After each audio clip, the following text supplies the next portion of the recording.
हाँ भाई, तो हमने पिछली वीडियो में कंपाउंड एंट्री का कॉन्सेप्ट कंप्लीट किया था। अब हम एक नया कॉन्सेप्ट करने जा रहे हैं,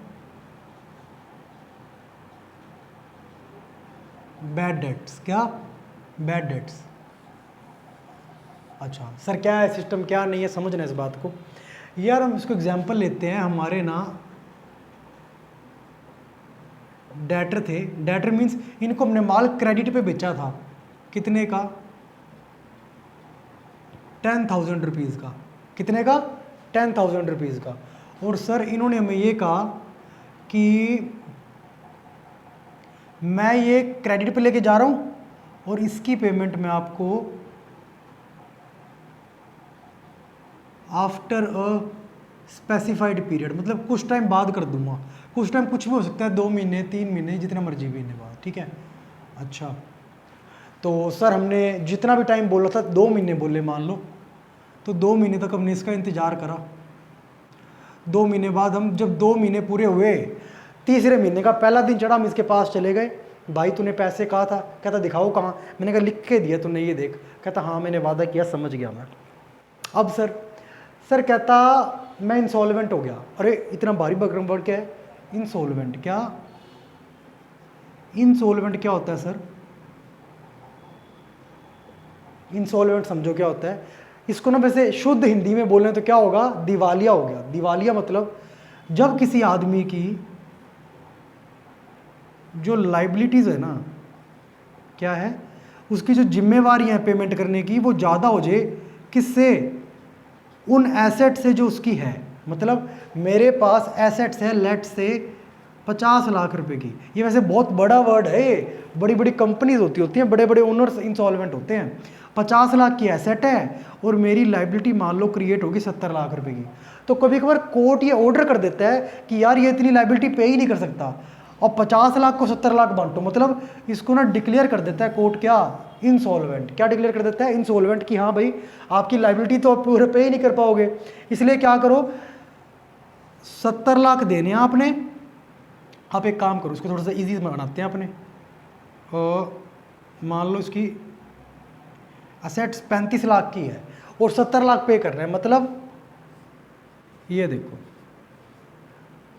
35 लाख क्या है हमारी एसेट है और 70 लाख पेमेंट करना है। मतलब अगर हर एक बंदे को आप जो उसने आपको, जिसको आपने 1 रुपया देना था ना, अब उसको 1 रुपये ना दे के आप 0.5 रुपीज़ दोगे। अगर मैंने इस कंपनी को 10,000 रुपये उधार दे रखा था, कितना उधार दे रखा था? 10,000 रुपये। तो सर अब ये मुझे 10,000 नहीं देगी, कितना देगी? 5,000। अब सर इस पर मैं कुछ क्लेम भी नहीं कर सकता। क्यों?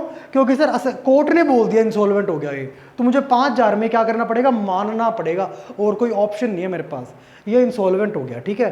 अच्छा, तो ये सारा कॉन्सेप्ट होता है इंसॉल्वेंट का। ठीक सर, इंसॉल्वेंट का कॉन्सेप्ट हमें क्लियर हो चुका है। अब हमें ये बता दिया इस बंदे ने कि मैं इंसॉल्वेंट हो गया, तो मैंने कहा भाई फिर कुछ तो पैसे दे। कहता मैं आपको पैसे दूंगा सिर्फ और सिर्फ 2,500 रुपीज़। कितने? 2,500। तो सर मुझे अब डेटर से 10,000 मिलना था, 2,500 मिला।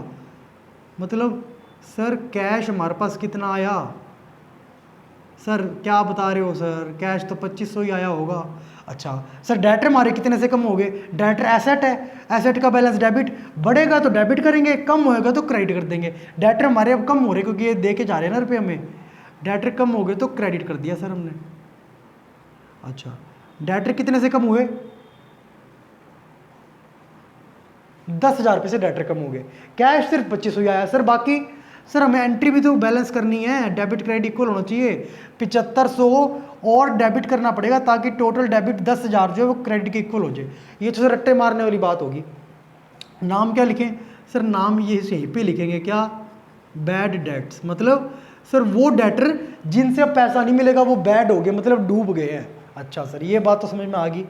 सर चलो ये तो ठीक है, आपने क्रेडिट को बैलेंस करने के लिए डेबिट करा दिया। इसको डेबिट किया क्यों है? तो हमने बैलेंस करा दी, डेबिट क्यों किया है?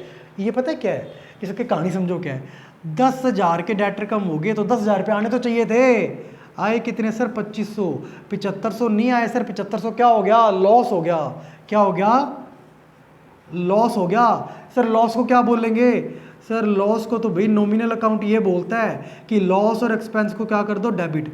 बैड डेट्स लॉस है हमारा, क्योंकि 7500 वापस नहीं मिलेगा हमें, 2500 में सारना पड़ेगा 10,000 के बदले में, 7500 वापस नहीं मिलेगा, तो लॉस को डेबिट कर दिया सर हमने। ये सारा कॉन्सेप्ट है सर। ऐसा हमने पहले भी पढ़ा कहीं पे, कहाँ पढ़ा था सर? हमने वहाँ पढ़ा था ना कि सर हमने किसी को ना क्रेडिट सेल किया था, ये देखो, उससे मेरे पे मिलने थे 10,000, उसने मुझे कहा मैं तेरे को 8,000 दे देता हूँ। मैंने कहा कोई नहीं 8,000 दे दे, 2,000 रुपये क्या है मेरा नुकसान है या एक्सपेंस मान लेते थे हम, उसको क्या बोलते थे, डिस्काउंट अलाउड। सर बात तो सेम ही है, बात तो सेम ही है। नहीं, ये बोलो अकाउंटिंग ट्रीटमेंट सेम है, इसको भी डेबिट करा है, इसको भी डेबिट करा है, बाकी एंट्री भी सेम है। इसको बोलते हैं अकाउंटिंग ट्रीटमेंट सेम है, मतलब सेम नहीं है, इसका मोटिव अलग अलग है। मोटिव कैसे अलग है सर, बताओगे जरा? सुनो मेरी बात सर, समझना। ये जो बैड डेट्स हुआ, ये क्यों हुआ सर? ये बैड डेट्स हुआ, हमारा जो बैड डेट्स होता है ना, अभी आपने इतना लंबा चौड़ा 5 मिनट का भाषण दिया है, बैड डेट्स होता है इंसॉल्वेंसी की वजह से।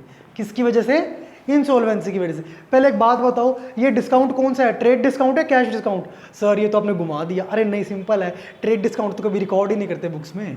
तो ये कौन सा है सर डिस्काउंट?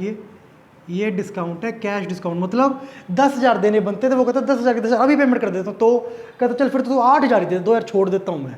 हमारा जो क्रेडिटर है वो बोलता मैं, मतलब हमने बोला अपने डेटर को, ठीक है। तो कैश क्या होगा सर? ये कैश डिस्काउंट है। क्या है ये? कैश डिस्काउंट है सर। मोटिव अलग अलग है, मैंने आपको पहले बताया था। बैड डेट्स क्यों डेबिट करा? क्योंकि डेटर जो हमारे इंसॉल्वेंट हो गए, दिवालिया हो गए। डिस्काउंट क्यों हमने ये वाला किया डेबिट? क्योंकि सर कैश डिस्काउंट है ये, और ये हमने डेबिट करा है क्योंकि सर ये डिस्काउंट हमने ना दिया है क्योंकि उसने ना, हमारे डेटर ने इमीडिएटली या क्विक पेमेंट कर दी थी। क्या कर दी थी? क्विक पेमेंट कर दी थी। इसलिए हमने क्या किया, डिस्काउंट अलाउड को डेबिट करा है। और वो सर बैड डेट्स, उसका सर मोटिव पर्पस अलग है, वो इंसॉल्वेंट हो गया था। अच्छा सर, अब ये बताओ क्वेश्चन में कैसे पता लगेगा? ये बात याद रखना, जब भी वो तुमसे बैड डेट्स अकाउंट को डेबिट कराना चाहेगा ना, तो वो क्वेश्चन में या फिर ट्रांजैक्शन में एक वर्ड लिख देगा, क्या? इंसॉल्वेंट। ये बात याद रखना, जिस भी ट्रांजैक्शन में इंसॉल्वेंट लिखा हुआ है वहां पे डिस्काउंट अलाउड डेबिट नहीं करेंगे, वहां करेंगे बैड डेट्स डेबिट। और सर जहां पे लिखा हुआ है, क्या ज्यादातर इसके लिए पता है क्या लिखा होगा?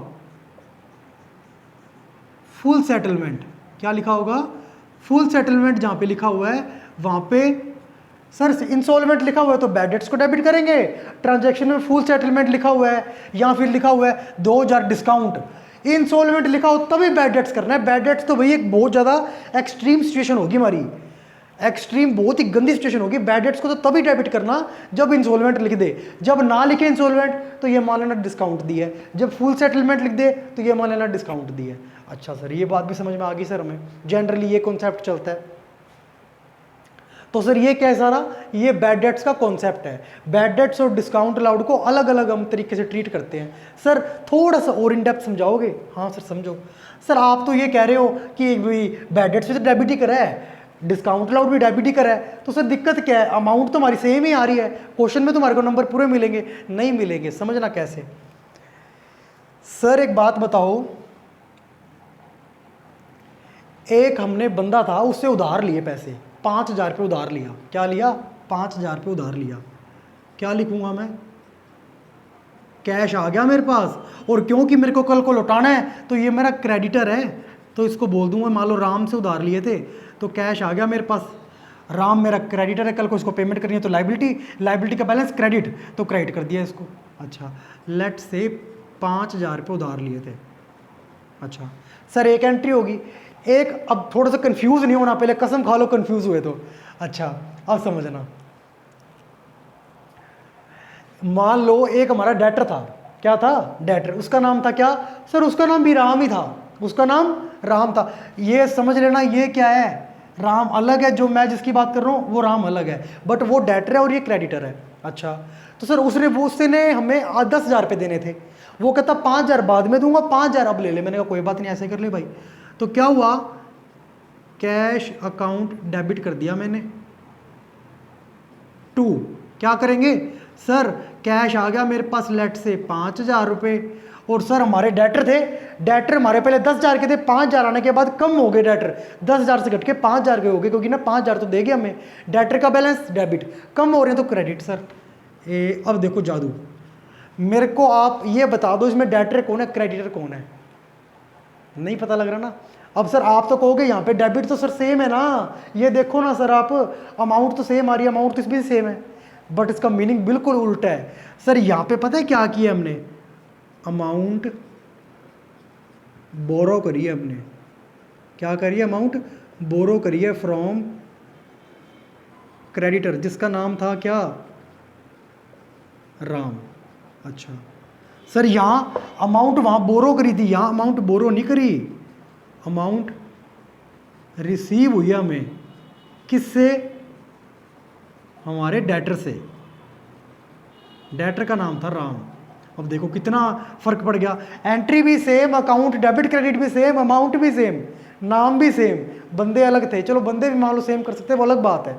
अच्छा सर ये राम क्या क्यों आया, ये कैश क्यों आया, क्योंकि सर हमें डेटर से जिससे पैसे लेने थे वो पैसे दे गया, यहाँ सर हमने उधार लिया है तो आया है, तो सर अकाउंटिंग ट्रीटमेंट तो भले ही सेम है, बट इनका मीनिंग तो जो नरेशन में लिखा तो आंखें पलट देगा हमारी, तख्ता पलट कर दिया। तो यही सिस्टम था इसमें, यही बात यहाँ होती है कि सर जब भी क्वेश्चन में इंसॉल्वेंट दिया हो तो डेबिट करेंगे बैड डेट्स को, जब दिया हो फुल सेटलमेंट या फिर इंसॉल्वेंट वर्ड ना लिखा हो तो डेबिट करेंगे डिस्काउंट अलाउड को। तो ये सारा कॉन्सेप्ट था बैड डेट्स का। तो सर हम अगले बाकी हम करेंगे नेक्स्ट वीडियो से, अगली वीडियो से करेंगे, ठीक है।